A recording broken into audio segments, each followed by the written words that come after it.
É realmente uma alegria a gente retornar a esta casa espírita, que nos trouxe um começo da vida totalmente diferenciado, porque aqui a gente começou efetivamente, no plano reencarnado, as nossas atividades espíritas, porque até então, antes de vir para Jales, eu era coroinha de padre. E quem me mandou para o Espiritismo, a bem da verdade, desligou.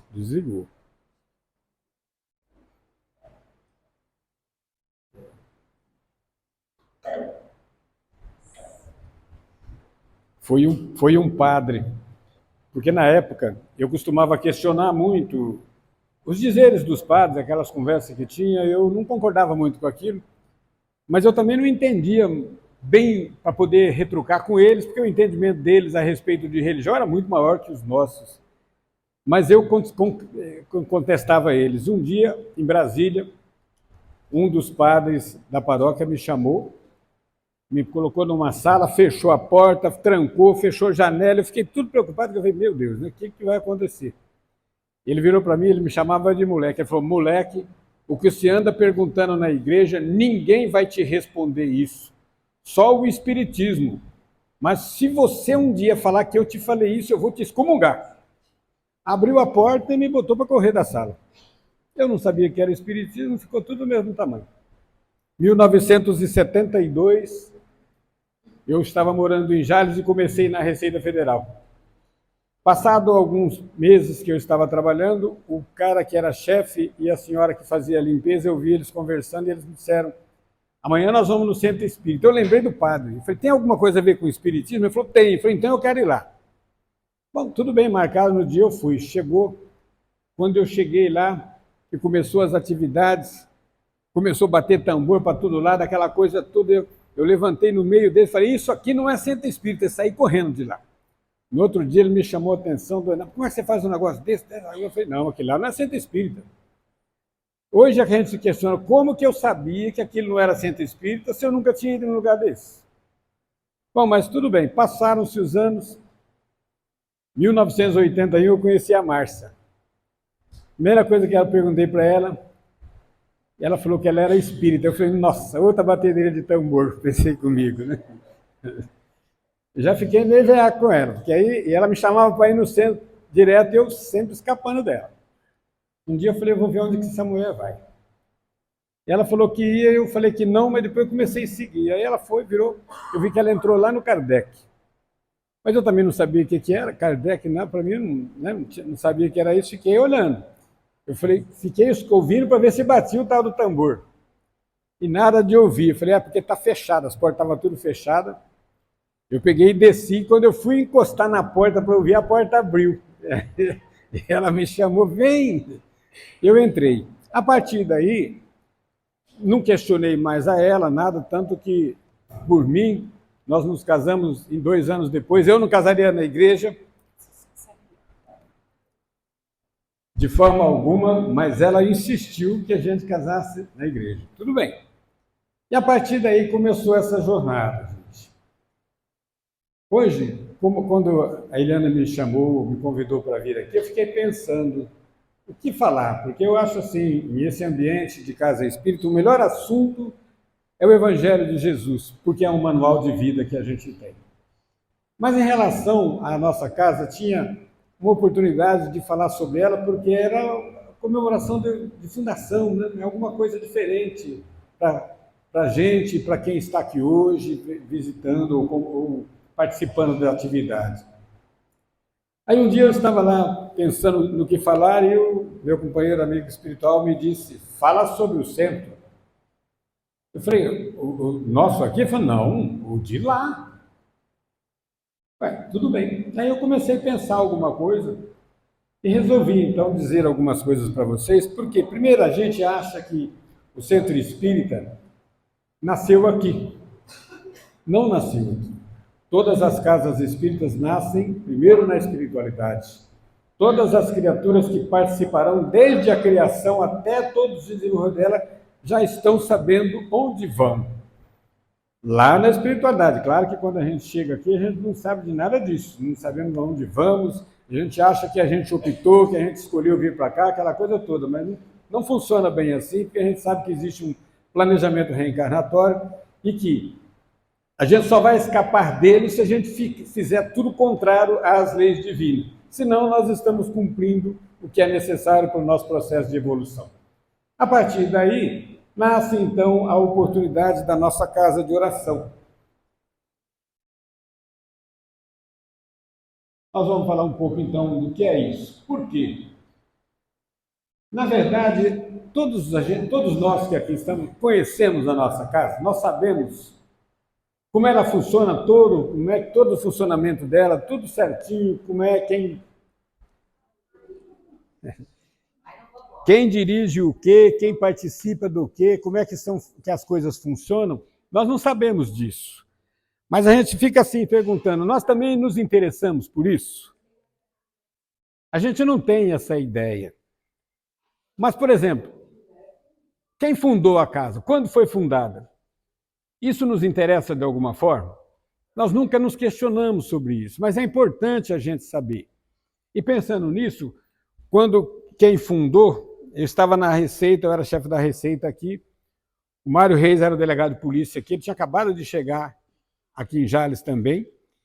Ele me ligou e falou, Pacheco, vamos fundar um centro espírita? Eu falei, você sabe como é que faz, Mário? Ele falou, eu sei. Eu falei, então vamos. Começou aí a ideia de fundar o centro. Aí nós um dia reunimos, ele falou, como é que nós vamos fazer isso? Quem nós vamos convidar para estar junto com a gente? Aí tínhamos alguns amigos e convidamos 9 casais. Não preciso. Está aqui. Desses 9 casais, começou então a nossa história. Nós fizemos a primeira reunião na minha casa, a segunda reunião na casa do Mário, quando a gente então escolheu os nomes, o nome que a gente queria dar para a nossa casa, mas apareceu 2 de um, Grupo União Espírita e outro Caminho da Esperança. E na terceira reunião, nós decidimos que seria Grupo União Espírita Caminho da Esperança, unimos 2 nomes. Mas por que nós unimos isso? A Ana Jaici estava presente nesse dia na nossa reunião, e o Dr. Bezerra incorporou na Ana e nos disse a respeito de que o centro deveria usar os 2 nomes escolhidos. E depois, num certo tempo da conversa, ele nos disse o seguinte, muitos irão, muitos virão. Na época, ninguém entendeu muito o que ele quis dizer isso.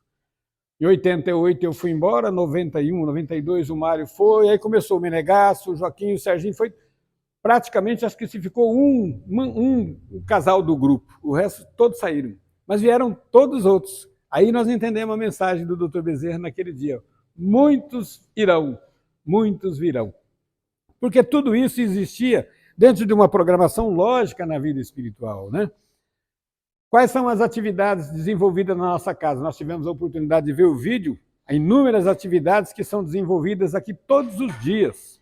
São oportunidades grandiosas, não só de acolhimento e de instrução para nós, mas oportunidade de servir, de aprender a servir em nome de Jesus, né? Falando em casa, alguém sabe, por exemplo, paga aluguel daqui? Esse prédio é nosso? Como é que funciona isso? Quem é que paga? A água, a luz, a energia, quem é que faz isso? Quando a gente chega, já está tudo arrumado, limpinho, todas as coisas no lugar, a água para ser fluidificada. Quem que arrumou isso? Então tem sempre alguém responsável para fazer essas atividades que muitas vezes a gente sequer pergunta quem foi que fez ou não dá nem valor a esse tipo de coisa, né? Se a gente gosta de ler alguma coisa, nós vimos ali, tem biblioteca, tem videoteca, tem vídeo, tem um monte de coisa para ver. Mas o que acontece muitas vezes, muita gente pega livro emprestado, não devolve. O que é interessante, por quê? O livro que você pega numa casa, ele serviu para você, vai servir para mais gente. Por que não devolver o livro? A gente já está começando a não colaborar com a nossa casa, aquele ambiente em que a gente frequenta, né? Quando a gente precisa de alguma orientação, vocês chegam aqui, tem sempre alguém preparado para conversar, existe grupo de atendimento fraterno, pessoas que podem nos dar um caminho, uma orientação, falar alguma coisa de diferente que a gente está esperando ouvir. Tem sempre alguém preparado para isso. Todas as equipes são organizadas. Se você quer participar de alguma coisa, Basta você procurar a direção da casa, vai ter sempre, eu ouvi aqui a Virgínia falando, tem trabalho para todos nós. É só a gente querer fazer alguma coisa. E não importa se a gente não sabe, tudo a gente aprende. O maior planejamento que existe na face da Terra é o ser humano. Nós temos tudo que existe na face do planeta está inserido em nós. Por que que está inserido em nós? Se nós vamos um dia ser, como diz o Evangelho, que Deus nos criou simples e ignorantes para a plenitude da evolução, como é que nós somos perfeitos se não sabemos como é que faz isso aqui? Não tem jeito. Como é que nós vamos saber se nós somos perfeitos se não conhecemos isso? Não existe. Então, para a gente ser perfeito, nós temos que conhecer tudo que existe nesse universo. Tudo que existe para nós está dentro de nós. Porque senão, como é que nós vamos saber fazer se nós não sabemos como é que planeja isso? Então, está inserido. Por isso que eu falo, nós podemos fazer qualquer coisa, basta que a gente queira e se disponha a fazer. Não importa que você nunca fez, na hora certa você vai saber fazer. É interessante a gente pensar que a gente gosta muito de ouvir a respeito do Evangelho, porque é interessante. E a gente viu que tem estudo do Evangelho na casa. Todas as casas espíritas, de uma certa maneira, têm um estudo do Evangelho. E realmente, gente, o Evangelho é um manual de vida. De qualquer forma, dia e situação que você esteja, se você abrir o Evangelho, você vai encontrar a resposta para o que você está procurando. Basta que você tenha a curiosidade de ler a lição e procurar interpretá-la diante da luz da razão e do que você está vivenciando naquele momento. Você vai achar o que você precisa. A gente vê, tem sempre alguém distribuindo mensagem. Em todas as casas espíritas tem isso. E a gente acaba fazendo o seguinte, quando a gente pega essas mensagens, eu pelo menos sou assim, acho que vocês também são iguais, sempre tem alguém que aquela mensagem dava certa, né? Nunca é pra gente. A gente fica pensando, olha, fulano tinha que ter vindo aqui hoje. O cara falou exatamente o que ele precisava ter ouvido. E a gente nunca pensa que, na verdade, aquela mensagem é para nós. Nós se identificamos tanto com ela que a gente começa a achar que ela começa a servir para os outros. Mas no momento, quem identificou a maior necessidade fomos nós. E é interessante você ver, quem se preocupa com isso, com a mensagem de onde ela vem, quem imprimiu, quanto custa, se custa, não custa, ela chega para nós, traz um alento, nos orienta, dá um caminho a seguir. É importante a gente ter isso em mente, por quê? Porque aquilo que todos os evangelhos pregam, amor, fraternidade, perdão, compreensão, para todos nós. Esse é o objetivo do evangelho, esse é o objetivo das mensagens, que vêm ao nosso encontro. A casa espírita não tem outro condão se não seja esse, amparo, orientação. Por isso que elas existem. A gente vê nos evangelhos da Casa do Caminho, na época de Pedro, o que eles faziam? Amparavam e orientavam as criaturas. É exatamente a função da casa espírita hoje no contexto do que a gente aprendeu diante do Evangelho, né? Se alguém tem algum problema de mediunidade, e a gente sabe que no começo, nem sempre a mediunidade começa de uma forma tranquila e serena, em muitos casos ela traz distúrbios e problemas, que nada mais é do que muita gente acaba interpretando equivocadamente que seja desenvolvimento mediúnico, como receber espírito, que não tem nada a ver. Desenvolver mediunidade é conhecer o que é mediunidade, como é que você faz com ela, o que você faz quando acontece algumas coisas. Não é receber espírito. Receber espírito é consequência do entendimento e da compreensão depois de tudo que você fizer. Mas o que faz? A casa espírita tem grupo de estudo mediúnico. Você quer participar? É simples, é só procurar a direção da casa e ter assiduidade e ter frequência. Nós não precisamos de ter outro caminho. Qualquer orientação que nós precisamos dentro do contexto, o livro dos médiuns está aí para nos orientar essa caminhada. Qualquer um, todo mundo vê que a história que sempre falam, todos nós somos médiuns, todos nós somos, mas exercer a mediunidade as pessoas vêm com uma característica física e orgânica diferente das normais pessoas, não é igual. Existe alguma coisa diferenciada para que você possa exercer adequadamente seu processo mediúnico. Mas tudo isso é conhecimento, que a gente vai buscar onde? No estudo. Sem estudo, nós não vamos a lugar nenhum. O que disse Jesus? Instruí-vos. A verdade vos libertará. Do que, gente? Da ignorância. O nosso problema é pura ignorância. A maioria de nós, qualquer convite que tenha, hoje eu não posso, eu não quero, eu não gosto. Não gosto de ler, eu começo a ler, eu durmo. Lê em pé, dá um jeito de andar, lê andando, faz qualquer coisa, mas não perca uma oportunidade, porque agora nós estamos vivendo um momento certinho do nosso aprendizado. É o agora. Amanhã as coisas podem ser bem diferentes no nosso caminho. Quando a gente vem para cá, muitos pais têm filhos. Nossos filhos estão lá fora. Alguém está falando com eles sobre Deus, sobre Jesus, que muitas vezes a gente não fala, porque sou novinho, não vai entender, a gente pensa desse jeito. Mas eles estão lá, já estão ouvindo as primeiras palavras a respeito de Deus, de Jesus, o que é o ser, esse caminho que vai um dia despertar nos horizontes dessas crianças, né?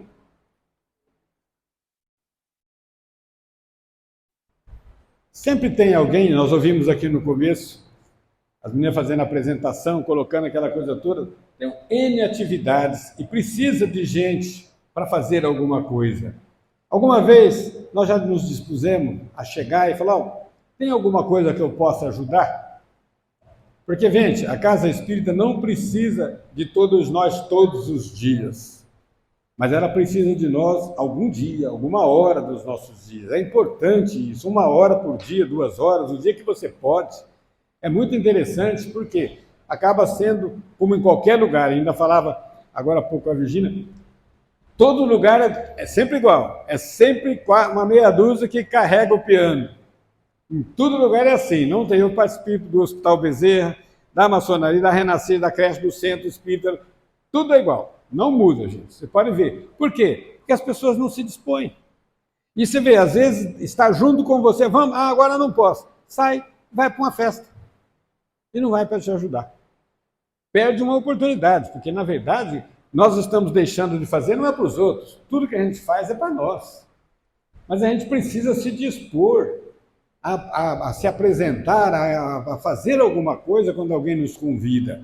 Esse convite é sempre feito na nossa casa, sempre alguém está lá lembrando das atividades, o que é feito, o que precisa, como é que faz, para que a gente tenha alguém diferente trabalhando conosco e aprendendo o que seja servir, né? Tem muitos, a gente sabe que tem muita gente que até sacrifica os seus dias dentro da lógica da doutrina. Por quê? Porque, veja, tem vezes que precisa fazer alguma coisa, não tem quem faça. Você acha que a Virgínia ou a Eliane não vão fazer? Vai deixar sem? Não, tem alguém tem que fazer. Mesmo com o sacrifício de alguma coisa dentro do campo da família ou das emoções, mas é preciso que a gente se disponha a fazer isso. É nesse convite que está inserido a oportunidade da gente aprender a fazer alguma coisa. Porque ali a gente começa a aprender a servir, né? Você vê, eu até anotei aqui que muitas vezes, hoje tem revista espírita para todo lado, tem clube de livros, a maioria não assina. Por quê? Aquela história, não consigo ler, eu não gosto de ler, eu tenho dificuldade de ler. Mas, no entanto, qualquer coisinha que a gente fizer diferente, todo mundo topa.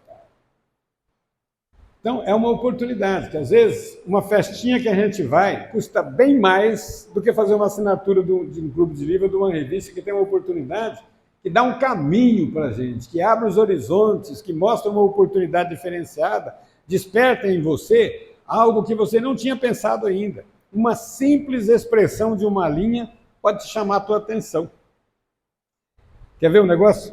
Todos vocês, está lá no Evangelho, quem tem olhos de ver, verá, ouvidos de ouvir, ouvirá. Esse trem me deixou encabulado muitos anos. Por quê? Eu falo, todo mundo tem olho, todo mundo tem ouvido. O que Jesus quis dizer com isso, meu Deus? Porque tudo como falo, todo mundo ouve, todo mundo vê o que está falando. Por que ele falou isso? Demorou para a gente entender, e vocês muitos já conseguiram compreender o que seja isso, porque na verdade você vê que quantas vezes você já disse uma coisa para uma pessoa e ela não entende, ela não ouve de jeito nenhum. Então era exatamente isso que Jesus disse, as verdades que ele estava dizendo e que até hoje muita gente ainda não conseguiu entender, porque não tem o ouvido de ouvir nem o olho de ver. Por isso que a gente precisa entender, estudar o que seja esse evangelho, né? As obras básicas de Kardec, ela traz ensinamentos de extrema importância na formação básica de todos nós, porque ela nos orienta a caminhada e nos traz ensinamentos que proporcionam um sistema de evolução. O espírito começa ali, a partir daquele momento, a entender a vivência do mundo espiritual, começa então depois a ver o relacionamento que existe do mundo espiritual com o mundo encarnado, e aí sim você começa a concatenar ideias e fazer as suas convicções. Porque é exatamente disso que nós precisamos, é entendimento. Olha, nós estamos realmente nos instruindo, atualizando nosso conhecimento como convém a todo espírita. Ou nós vamos no centro espírita para dormir, para conversar, porque olha, não sei aqui, mas gente, tem lugar que a gente vai que durante quase toda a palestra é um conversê danado. O pessoal não para de conversar. Outros, a gente sabe que existem inúmeras influências, mas não tem uma vez que a pessoa não está lá dormindo. Uma vez. Nenhuma vez. É estranho, porque é preciso que a gente acorde. Se é um problema que nós estamos tendo, nós temos que buscar a solução. Nós sabemos o que nos aflige. Como é que nós corrigimos isso? Quem pode nos ajudar? Nós estamos no lugar certo, porque isso aqui é um pronto-socorro. Inúmeras criaturas estão aí distribuindo entre nós algumas oportunidades que nem vemos, nem sabemos muitas vezes o que foi nos feito. O que é feito à margem da nossa visão, do nosso entendimento de agora. Mas é feito, nós estamos num pronto-socorro, e é por isso que nós vemos aqui.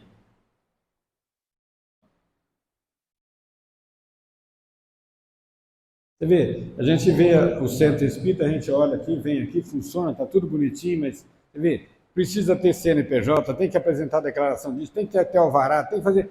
Alguém tem que ir atrás disso. E se não vai, tem multa. Não é porque é centro espírita que não paga multa, não, paga multa igual aos outros. A gente tem que correr atrás, alguém tem que estar preocupado com isso. Então você vê que existe oportunidade da gente fazer, porque muitas vezes até quem faz está aqui, mas não tem como levar no banco, levar em algum lugar. Oh, não, mas eu passo lá, pego e levo no banco e entrego para você. É só isso que precisava fazer. Você está participando da atividade da casa, você está ajudando a desenvolver alguma coisa dentro dela, que sem isso as coisas complicariam.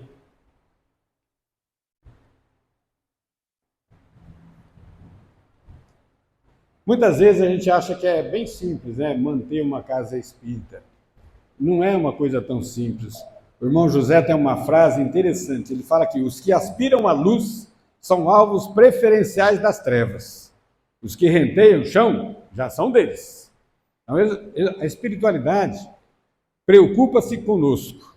Os amigos espirituais se preocupam conosco. Mas aqueles que estão interessados em destruir a figura de Jesus, o entendimento da continuidade da vida, também se preocupam conosco.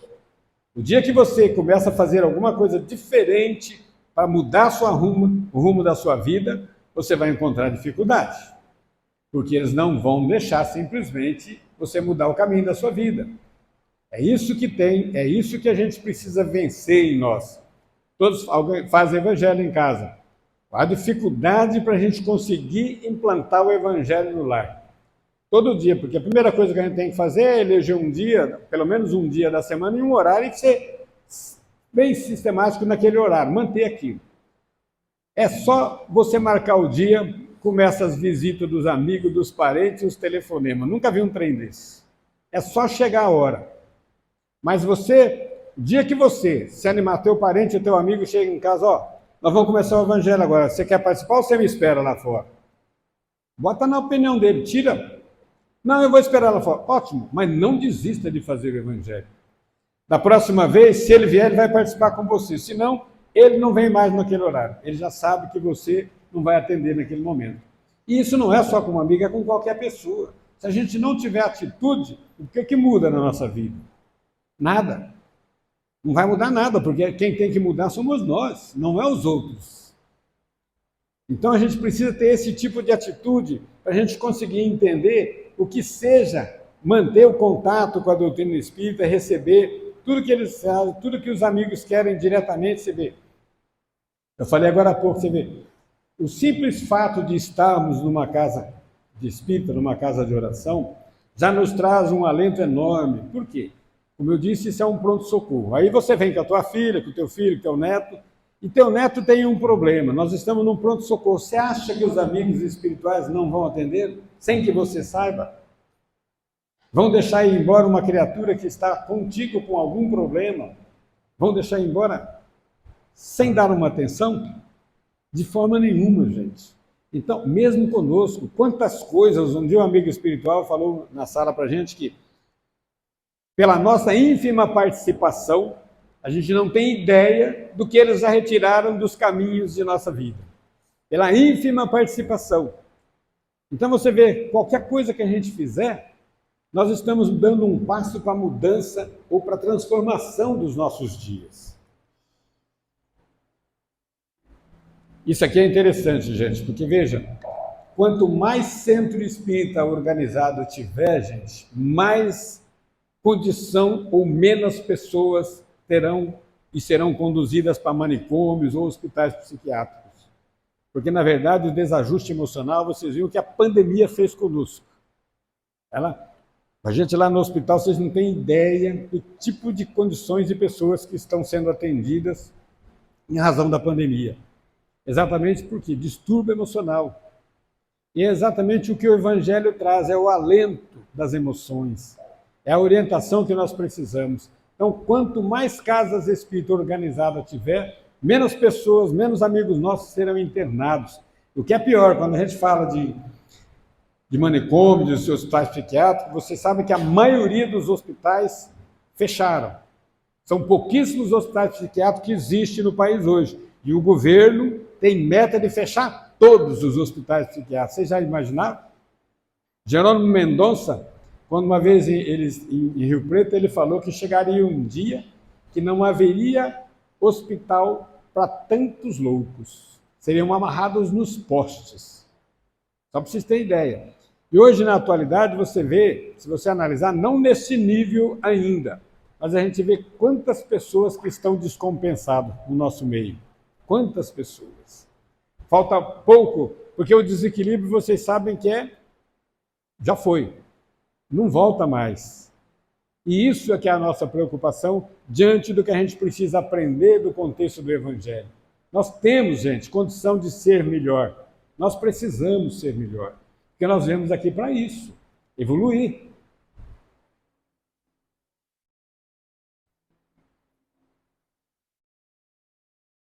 Aí, ó, as reuniões de desobsessão realizadas retira das trevas espíritos que viveram desordenadamente e hoje escravizam as necessidades humanas por viver em sintonia com a maioria dos seres encarnados. A forma com que a gente vive, e a gente vive como a gente pensa, e esse é o nosso maior problema, né? A gente dá asas à oportunidade de espíritos que viveram desorganizadamente diante da vida e que já desencarnaram, se encostarem em nós e vão viver como nós vivemos. Porque eles gostam de viver como a gente vive. E aí é insatisfação total, porque você nunca vai estar satisfeito com o que você faz, está sempre procurando mais, porque você não vai satisfazer só você, tem mais gente para satisfazer-se contigo. E esse é um complicador do processo de vida. Por quê? Como a gente está vivendo? O que a gente faz a cada dia de melhor com os nossos pensamentos? Porque vocês sabem que a gente não faz nada sem pensar, nada mesmo. Tudo a gente pensa primeiro, depois a gente faz. Você não consegue andar, fazer uma caminhada sem falar, não, vou fazer uma primeiro. Você pensa, depois você faz. Então, tudo começa aqui. Então, é aqui que a gente tem a nossa vigilância maior, é no pensamento. Porque a gente precisa disso. Sem que a gente vigie as nossas formas de agir e pensar, nós não vamos conseguir fazer isso aí. Nós vamos estar, como diz o caipira normal, nós estamos sempre dando sopa para o azar. E ele vai aproveitar. E quando tem sido o nosso comportamento perante a casa que nos acolhe, nosso sendo? Normalmente prestamos atenção nas falhas. Normalmente a gente presta mais atenção nas falhas, né? Porque a gente chega aqui, por exemplo, um dia qualquer como hoje, a gente chega, nossa, a Eliane passou, nem olhou, nem me cumprimentou. Mas a gente nem sabe qual é a preocupação que ela está, o que ela está fazendo. Não. Já achou que ela não cumprimentou. Qualquer coisinha, a gente já está mudando o rumo da prosa.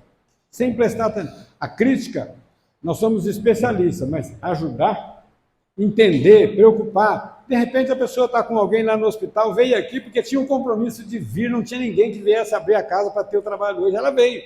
A mãe está lá internada no hospital, acaba que ela sai correndo para ir lá no hospital ainda. A gente não perguntou isso para ela, se ela precisava de ajuda, se alguma coisa. Mas, nossa, olha, nem olha. Depois fala que não é orgulhosa, nem olha para a gente. É mais ou menos o nosso costume. Aí, ó, criticamos o companheiro que sumiu, que talvez tenha alguém, né? Ou será que a gente pensa que o fato de ser espírita a gente é vulnerável? Nada vai acontecer conosco, né? Está tranquilo, tudo. Os amigos espirituais nos livram de tudo.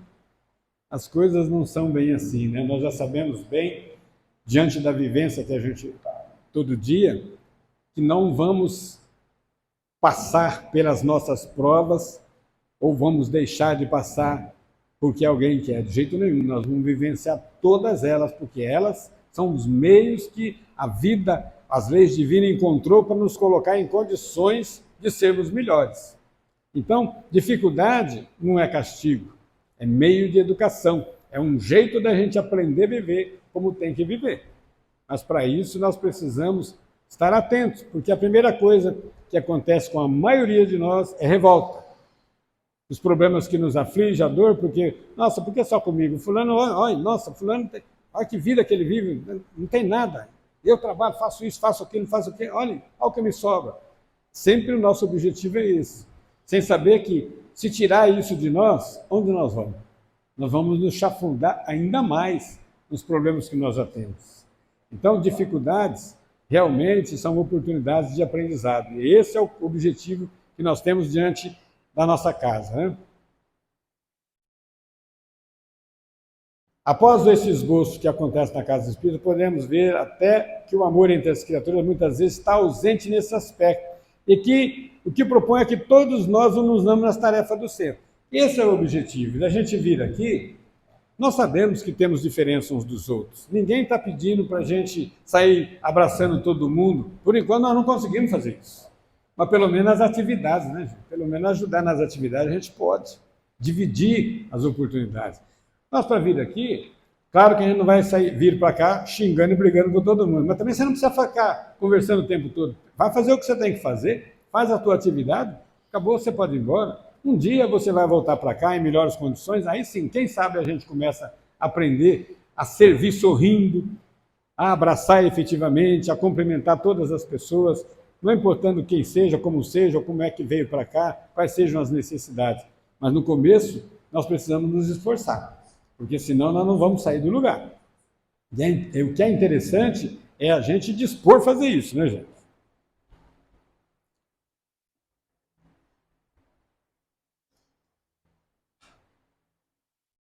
Você vê que a casa é espírita, você vê a hora que a gente acaba aqui, alguém apaga a luz, alguém tem que fechar tudo aqui, trancar, para poder ir embora. Porque nós não temos papa, nós não temos guru, nós não temos nada, nós temos trabalhadores espíritas. É alguém que está vinculado à nossa casa, que está preocupado em manter ela em condições de atender todos nós.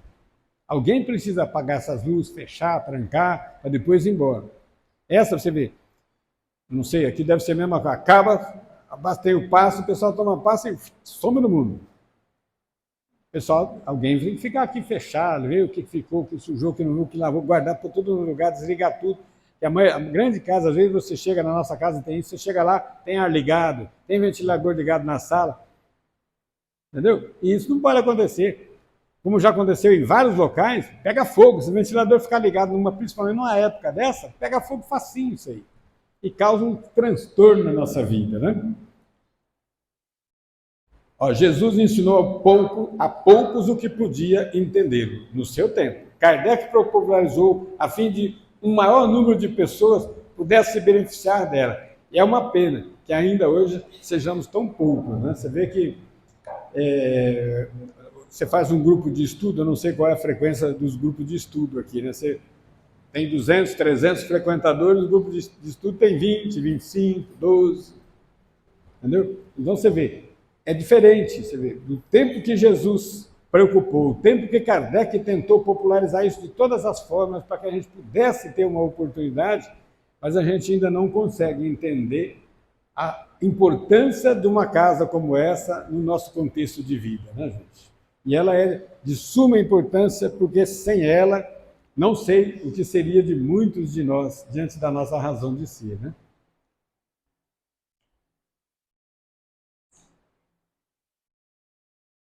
Cada um de nós dá um exemplo de vida, né? Você vê que, claro que vocês têm amigos que já devem ter falado, pô, mas você vai lá todo dia, toda quinta-feira, toda terça-feira. A pessoa começa a te observar e ela começa a te seguir também. E ela muda o rumo de vida dela, prestando atenção no que você faz. Se você tem uma certa persistência, uma facilidade em fazer alguma coisa, você vai mudar a você e vai ajudar alguém que está junto com você na sua caminhada. Porque nós não estamos sozinhos em lugar algum. Sempre quando a gente estiver, tem alguém de olho em nós. Se não for encarnado, tem um desencarnado de olho em nós. Porque nós não aprendemos só encarnados. Desencarnados também a gente continua no processo de vivência e de aprendizado. E essa é a importância que a gente tem que dar para a nossa casa, para o nosso centro espírita, porque ele é o sustento. E nesse momento, você vê, ó, no momento em que o desentendimento universal, quando a palavra é crise, é a mais pronunciada entre os povos, existe somente uma saída para mudar esse pessimismo generalizado entre as criaturas. O trabalho e a caridade, através do amor, né, gente? Sem essa disposição, sem a gente mudar esse entendimento, veja, quando a expressão do amor, de acordo com o que é Jesus, nós ainda estamos distantes disso. Mas nós conseguimos fazer alguma coisa, veja. A guerra do Iraque, do Israel, da Rússia, da Ucrânia, o que nós temos a ver com isso?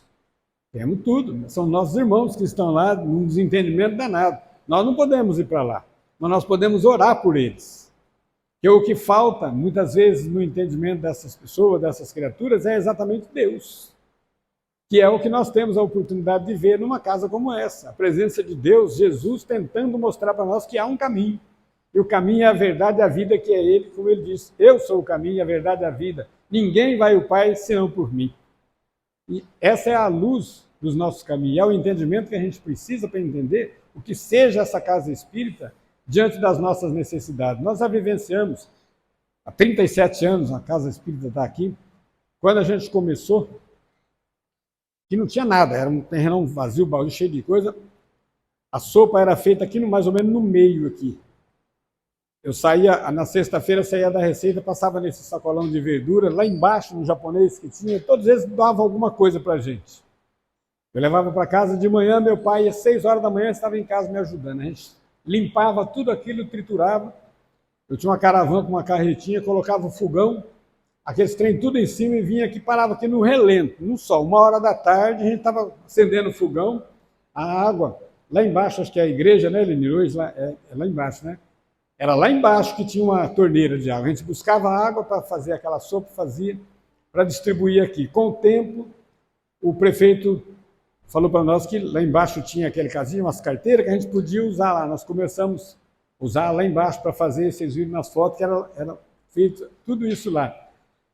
Não era simples, gente, era uma dificuldade danada para fazer as coisas. Com o tempo, nós fomos influenciando. O próprio prefeito, que não queria ajudar nada em nós, no dia que nós pedimos para ele, falou que de jeito nenhum. Depois ele começou a nos ajudar, começou a arrumar as coisas para nós. Nós estávamos um dia lá, ele passou e viu a gente naquele sacrifício danado ali no meio do terreno. Foi quando ele falou, ó, desce para lá pelo menos não tem sol, vocês vão fazer alguma coisa. Mandou o pessoal da prefeitura limpar lá umas carteiras que tinha para a gente guardar, que a gente levava tudo embora. Tinha que levar embora, não tinha lugar de deixar. Ele falou, para deixar aqui, começou um espaço para a gente largar os fogões, as coisas lá. Um amigo meu, naquela época, tinha um móveis Pitaro, o Pitaro passou um dia, viu a gente lá, foi lá, fez as prateleiras para a gente botar prata, aquelas coisas tudo, deixou tudo ali. E era uma alegria. Na época, eu gosto de pescar, deve ter bastante pescador aqui, né? E nós tínhamos, com um amigo, barco, aquela coisa, tinha um rancho que era dele, ele falava que era nosso, e a gente não saía desse rancho. Quando nós começamos a fazer a sopa, nunca mais eu fui no rancho. O que passava na janela, levaram tudo embora. Roubaram tudo do rancho. Nós nunca mais fomos no rancho. Por quê? Porque a gente tinha compromisso aqui, era dia de sábado, acabava 6, 7 horas da noite, aí você ia para o rancho, quebrado, não ia mais. E foi assim que a gente aprendeu a começar a servir a Jesus, trazendo para cá essa oportunidade que nos deu. Foi grandioso, gente, foi muito interessante, porque começou tudo aqui, né? A gente não tinha nada. Quando deram esse terreno, nós tínhamos que cercar de alguma forma isso, para começar a fazer alguma coisa. Como é que a gente ia fazer isso? Isso lá em 1985, lá atrás, gente. Era muito tempo, não tinha essa... Aí fizemos 9 listas de cimento e tijolo, para ver se a gente conseguia arrumar. Nunca recebemos uma relação dessa de volta de alguém. Até hoje nós não recebemos as listas.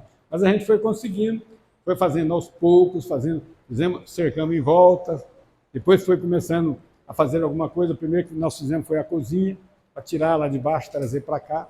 Aí fizemos essas salas que começou onde tinha o trabalho mediúnico.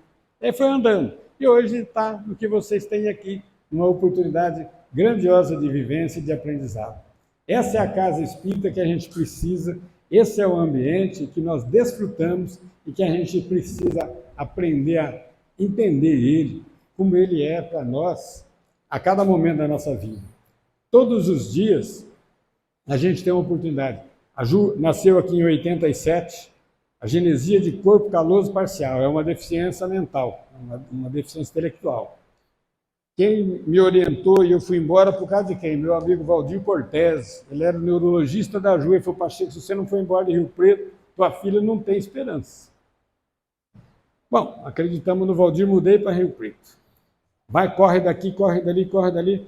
O maior neuropediatra aqui desse país, que um dia virou para mim no consultório e falou para minha mulher: ó, isso aí, ó, nunca vai sair do chão, é vida vegetativa. Que esperança que você tinha saído de Jales para ir para Rio Preto para ouvir isso. Aquilo foi um choque para nós. Mas veja, nada acontece por acaso, né?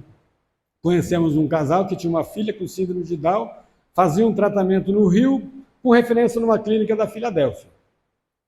Vai daqui, vai dar conversa. Em julho de 93, eu estava lá no Rio de Janeiro, fiquei uma semana com a minha filha nessa clínica lá. Criamos a Renascer. Dia 3 de maio agora, ela fez 30 anos a Renascer e nós atendemos hoje 500 crianças com lesão cerebral. Estão lá junto com a gente. É uma atividade fantástica, porque, veja, só quem tem um filho nessas condições sabe o que seja isso. Porque, na verdade, gente, não tem conceito médico que esclareça o que seja a lesão, porque a gente sabe que isso é uma coisa provinda das nossas encarnações anteriores.